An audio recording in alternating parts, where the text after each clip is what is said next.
prenez la partie la plus convexe du sacrum. Il y a différentes façons de le faire. Vous avez pu la prendre comme ça. Vous avez pu Bref.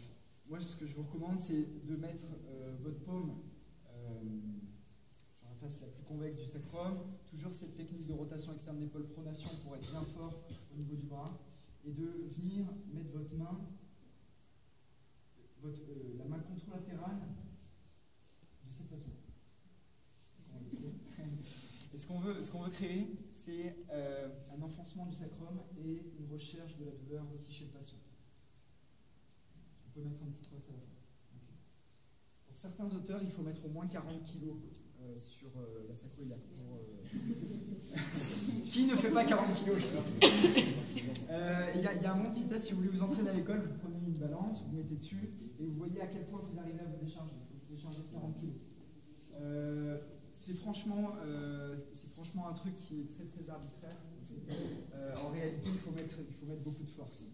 Il faut mettre parfois le max de ce que vous pouvez parce que c'est des gens qui ne sont pas trop irritables. Et donc pour vraiment déceler la douleur, il faut appliquer une force qui est précise mais forte. Okay. Voilà. Oui. En général, sur tes tests, tu commences par un thrust ou tu commences plutôt en fonctionnel Non, plutôt, en fait, ça dépend de l'irritabilité du patient. La plupart du temps, les gens qui ont un problème sacroiliaque, c'est les gens qui vont venir avec une douleur de plus longtemps. Okay. Quelque chose qui dure, qui est parfois secondaire à une chute sur les fesses, qui est parfois secondaire postpartum, les femmes enceintes. On commence jamais par un thrust en général. Ouais. C'est-à-dire que tu appliques ta force, par exemple sur le sacral thrust test, je me place, on est là, je demande si ça va, t'es où, t'as mal, est-ce que ça arrête ta douleur? Non. La personne n'est pas trop irritable. Un petit trust. Juste pour... ouais, d'autres questions? Tant qu'on est sur les tests. Quelqu'un qui vient avec une sciatique ou une douleur inflammatoire, chaque thèse va être douloureuse. Non. Non. En fait, on va en reparler juste après de l'arbre décisionnel, comment diriger vos tests en fonction de l'hypothèse que vous avez. Quelqu'un qui vient avec une sciatique, vous allez en voir plein en cabinet, ça doit être 60% de nos patients qui viennent avec une sciatique au cabinet, ou une douleur lombaire plus ou moins irradiée dans la jambe. Comme je vous ai dit, quelqu'un vient au cabinet, la probabilité qu'il ait une douleur discale, articulaire post ou sacroiliaque est la plus forte. Okay. La plupart du temps, quelqu'un qui vient avec une sciatique, une douleur face postérieure de cuisse, c'est quelqu'un qui a une douleur liée au disque. La plupart du temps. C'est assez rare, comme je vous ai dit, c'est à peu près 15% de nos patients en Belgique chronique qui ont une douleur qui émane de la sacroiliaque. Donc quelqu'un qui a une sciatique, en fait, je ne commence pas par les tests sacroiliaques. Je commence par le test de mouvement répété de l'approche Mackenzie pour savoir s'il centralise ou pas. Donc je lui fais répéter des mouvements, je vois si on arrive à modifier la localisation de la douleur. Si la douleur remonte, vous connaissez le phénomène de centralisation? Oui? Top! Vous pouvez tous participer au quiz, c'est sûr. Donc quelqu'un qui vient, alors je vais vous montrer le test de, je vais vous montrer pas debout. Je vais vous montrer, donc en fait c'est tout simple, quelqu'un qui vient, au cabinet on prend 1 heure pour chaque évaluation, il y a grosso modo 20 minutes de questions pour être sûr qu'il n'a pas de drapeau rouge, savoir comment c'est arrivé, bien connaître le patient, le projet du patient, ses aspirations, ce dont je parlais dans la présentation hier. Et après, donc quelqu'un qui vient avec une douleur lombaire qui irradie face postérieure de cuisse, il y a grosso modo 3 hypothèses, disque, articulaire, post ou sacroiliaque. Articulaire post, c'est chez les vieux, on n'en voit pas. Au cabinet, on a une moyenne d'âge de 40 ans à peu près, on voit des adultes. C'est très très rare que quelqu'un ait une douleur d'origine articulaire post à 40 ans. Extrêmement rare. Oubliez ça. Vous avez appris ces blocages articulaires, ces douleurs qui viennent des hypophyses, c'est extrêmement rare. Okay. Une sacroiliaque, femme enceinte, ou chute sur les fesses, ou truc un peu bizarre. On va en parler. Grosso modo, la plupart du temps, ça vient du disque. C'est ce qu'il faut vous dire. C'est pour ça que je vais commencer par le test des mouvements répétés. Le test des mouvements répétés, c'est extrêmement simple. Votre patient vient, il a une douleur lombaire, une douleur face postérieure de cuisse, il n'est pas trop irritable, vous allez le faire pencher en avant. Vas-y. Donc, et il va répéter ce mouvement-là 10 fois. Donc il vient, il a une douleur dans le dos. Maximum de souplesse. Ouais. Tu te relaxes bien. Ah ouais, mais tu es souple. Donc il va le faire 10 fois. Ok, votre patient il vient, il a mal au dos, il n'est pas trop irritable. Je vais le faire pencher 10 fois. Je veux voir l'influence des mouvements sur ses symptômes. Okay. Est-ce que faire des flexions répétées en charge, ça va l'empirer. Donc c'est extrêmement confortable le test des mouvements répétés parce qu'il n'y a aucune influence du thérapeute. Et c'est ce qui fait la force de ce test. C'est-à-dire que vu qu'on ne met pas les mains dessus, c'est hyper facile d'être reproductible. Si Théo, non Théo t'es là, si Elsa, je connais que deux noms, si Elsa, elle regarde le test, elle va conclure pareil que moi. Est-ce que ce patient est en train de s'empirer, est-ce qu'il augmente sa douleur en répétant le mouvement, ou est-ce qu'il s'améliore en répétant le mouvement? Et vu qu'on ne touche pas le patient, on le regarde juste, on va être assez fiable inter-examinateur. Ça c'est assez bien documenté. Okay. Avec un CAPA, qui connaît CAPA? Ça, on va parler. Avec un CAPA au-dessus de 0,7. Okay, ça veut dire que c'est l'un des meilleurs tests qu'on ait actuellement. Donc je teste en flexion, ensuite il va passer on peut le faire debout, en extension. Donc tu mets les mains derrière, et tu fais des extensions répétées, tu en fais 10. Donc il en fait 10 et je veux voir l'influence du mouvement sur la douleur. Okay. Faites-le vraiment de façon. Tu peux y aller un peu plus mollo, y aller au maximum de l'amplitude, entre l'accent bien. Je veux voir, quand il va en fin d'amplitude, quelle est l'influence sur sa douleur. Aussi étonnant que ça puisse paraître, il y a beaucoup plus de gens qui sont mieux en faisant de l'extension qu'en faisant de la flexion. Okay.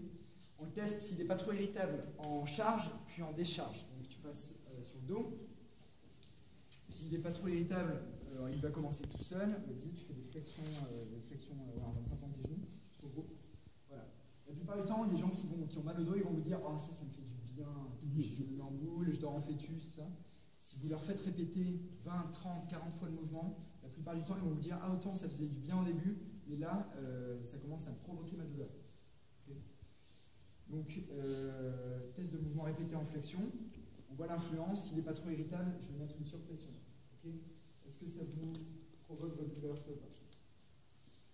Si ça lui provoque sa douleur, on va dans l'autre sens. Tu te mets avec la ventre. Et on va tester l'extension. Main au niveau des épaules. Tu vas pousser de façon à redresser le buste sans décoller le bassin. Pousse, dans le bras. Souffle. Détends-toi au niveau de la mer, détends les fessiers. Toujours magique. Donc voilà, il va en faire 10. Il t'en fait 10. Et je veux voir l'influence du mouvement sur la douleur. Okay. Est-ce que ça lui fait plutôt du bien ou plutôt mal? Ça, c'est le test de mouvement répété. Pour revenir à ta question, Pierre, c'est que je teste les patients comme ça. S'ils centralisent leur douleur, premièrement, c'est fortement probable que ça vienne du disque sacroiliaque. Deuxièmement, l'exercice de test va devenir le traitement. Il est mieux, il centralise en faisant ces fausses pompes. Je vais lui prescrire un exercice à domicile avec une certaine posologie comme un médicament. Okay. Et il va tester ça et il faut qu'il revienne de mieux en mieux sur ses marqueurs. Okay.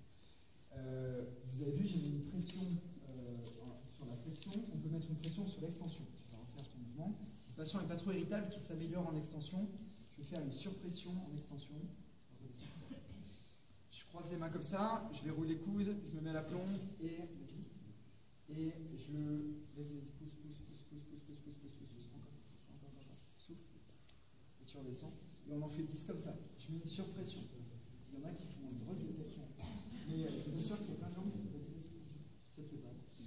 Il y a plein de gens qui sont mieux en faisant ce mouvement-là, et ça me confirme que c'est un bon exo pour lui. Mes mains, je les varie en fait. Je les varie, je cherche l'endroit qui va améliorer le plus mon patient. Okay, la plupart du temps, c'est au niveau de la charnière sacroiliaque. On se met légèrement vers l'avant pour respecter l'inclinaison du plateau sacroiliaque. Donc, vous faites ces tests-là, 20, 30 en flexion, en extension debout, 20, 30, flexion, extension assis. Si votre patient s'améliore, centralise sa douleur qui irradie l'espace postérieur de cuisse, c'est fantastique, vous avez ce qu'on appelle une préférence directionnelle. Vous avez un patient qui préfère bouger dans une direction, vous pouvez lui prescrire cet exercice à domicile, c'est l'approche mécanique. Il centralise, c'est très probable que la douleur vienne du disque, très documenté, et donc c'est très peu probable que ça vienne de la sacroiliaque. Pour Marc Lassette, aucune sacroiliaque centralise. Si vous arrivez à modifier la localisation de la douleur par le test des mouvements répétés, c'est très peu probable que ça vienne de la sacroiliaque. Ok ? Il y a d'autres tests qui ont été, juste rapidement, qui ont été faits pour la sacroiliaque, qui ne sont pas dans la règle, dans cette règle de 5 tests, mais qui peuvent être intéressants. C'est, passe debout, c'est le heel drop. Vous avez votre patient qui est face à faire un mur, mais tu vas pouvoir faire sans. En fait, il se met là. Disons qu'il a mal à droite, il va passer sur les pieds face à un mur, il peut se tenir juste devant. Il va passer sur une jambe et se laisser tomber, jambe droite. Okay, ça crée une force de cisaillement au niveau de la sacro-iliaque. C'est assez compliqué à expliquer aux patients, mais c'est un test qui est assez puissant. Donc, tu es face à un mur, tu peux te tenir genre comme ça. Tu passes sur la pointe des pieds, tu passes sur le pied droit et tu laisses tomber jambe tendue. Fort, sur le talon. Plus fort. Voilà. Là, vous avez une force de cisaillement qui remonte au niveau de la sacro-iliaque et si ça réveille la douleur du patient, ça peut évoquer un problème sacro-iliaque aussi.